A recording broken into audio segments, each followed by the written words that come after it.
What's up you guys, welcome back to the channel. Today we're gonna check out how you can buy and sell shares on Trading2 and how to choose actually a stock that you can buy or sell and what you should do with it. So this video will be in two parts. The first one will be the tutorial on how you can buy and sell the shares, and then we're gonna talk later in the video about why you should look for when buying a stock, what metrics do you need to look for, and what you should buy depending on what kind of investment you want. So let's go into this video. Let's go. Okay, I'm on my phone right now and you can see here that there are a lot of stocks on Trading2. Actually, they have more than 3,000 stocks that you can purchase, so that's really good for them. Now, if you guys are new to investing and you want to start investing right now, you should absolutely start with the demo account, because on Trading2 you have access to a demo account that will help you understand the basics of the app and the basics of investing. So how do you switch to demo account? Well, look at this. Just click on the three lines down here, then go down to the very bottom, and here you have switch to practice. Click on it, and there you go. You have $50,000 that are fake US dollars that you can use to start investing on your demo account. You can see here, account value $50,000, and you have free funds of 50,000, which means you didn't invest anything. Now, let's say that you want to buy a stock, let's say Apple. So you have a few ways of doing it. First one will be to go on the US stocks, and here you might have a chance to find it, but this is not the way you should do it. The best way to do it would be to click on this little icon right here, go to the search terms and write Apple. Here you have a list of all the stocks that have Apple in the name, but the ones that we want is this one. And now, as you can see, we have the graph of the price of Apple, and we have all the other informations that are important when you want to buy a stock. The most important metric is the price. Then you have a buy option, and then you can see if the market is open or not, because if you don't know, the market is only open for a few hours every day and it's not open in the weekend. So if you want to buy a share of Apple, it's pretty easy. Click on the buy button, and here you can select how many shares you actually want to buy. So let's say you're new to investing, you don't have a lot of money into your portfolio, so you just want to buy one share. And we're also going to see in the future how you can buy less than one share, because it's possible on Trading2. So to do this, you have a few options. You may click on this one and just write one, or you can use this thing right here and select how many shares you have. It's easier for when you have a lot of money on your account to actually select this and take one. So you can see how much it would actually cost you, so $320.51, and you see the price is always changing because the market is open right now. And once you selected how many shares you want, just click on review order, and here you'll see every important information of your buy. So the order type is a market buy. You're buying a share, you are buying one share. The cost is $320.54, and it's actually changing in live because the market is open. And you have zero commission, because if you don't know, on Trading2 you have zero commission and zero fees, except if you're buying on the London Stock Exchange, where you have something called stamp duty. That's a tax that you have to pay every time you buy a stock on the London Stock Exchange. So it's not from Trading2, but you can pay this little fee when you buy on the London Stock Exchange. So if you check this and everything is fine, just click on send buy order, and there you go, your order has been executed. You bought one share of Apple at $320.51. So that's great, but some stocks, just as Apple, are pretty expensive, and if you're new to investing and you want to buy a share of this, you can actually do this. Let's see how. First, you can actually see that the sell option is now available. So if you want to sell your share, just click on the sell and say how many shares you want to sell, because you can sell 0.02 shares if you want to, okay? So now let's say you want to sell your stock. You can select it like this and have a fractional share, or you can just go on this, type 1, and there is your one share. Then click on review order, same thing, but this time it's not a market order, it's a market sell.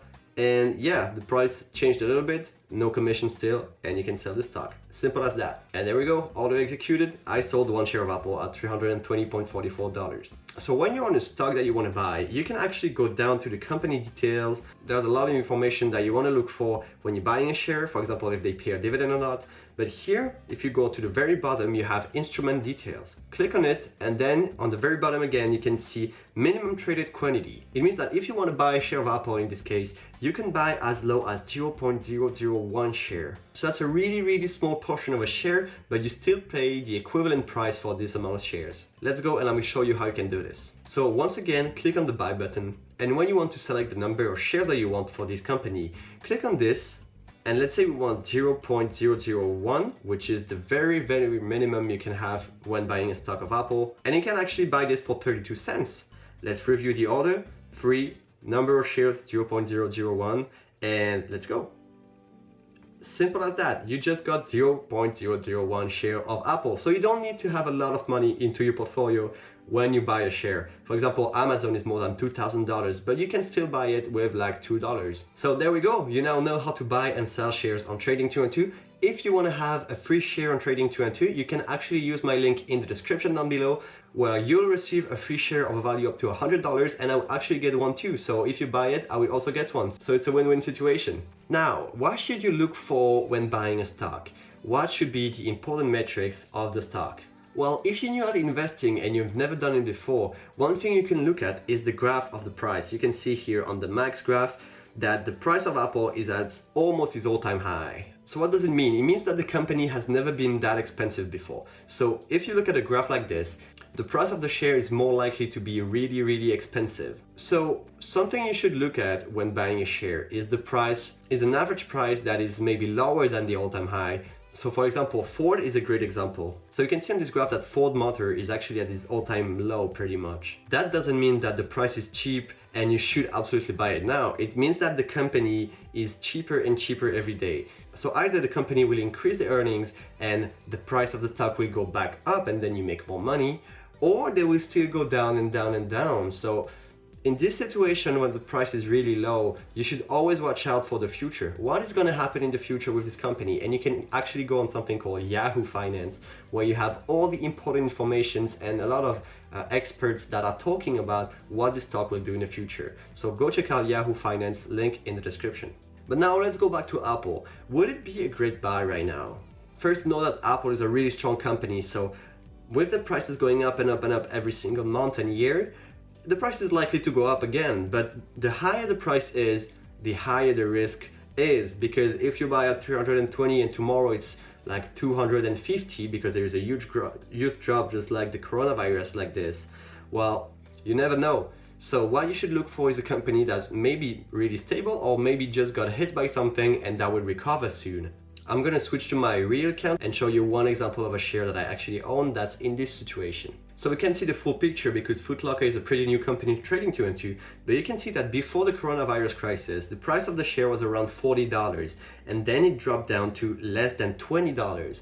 I was like, oh, now it's time to buy this company because I know that when malls will reopen and when the economy will start again, the price of the stock will actually most likely go back to about $40 per share. So if I buy one now, in maybe a year or so, it will be worth about double of what it is now. So this is something you can look at the company when they get hit by something and then you know they will recover. Watch out, because sometimes they don't recover if it's something really big. But if you know they're gonna recover, this can be a great opportunity for you to buy and watch your portfolio grow in value. But if you know me personally, you know that I don't invest into growth stocks. I don't invest in companies with an intent of actually selling it at a higher price and make profit. What I do is that I invest into companies that pay something called a dividend. Let's take for example McDonald's for this example. You can see when the price dropped, I bought one, and if you go down here, you can see dividend yield 2.68%.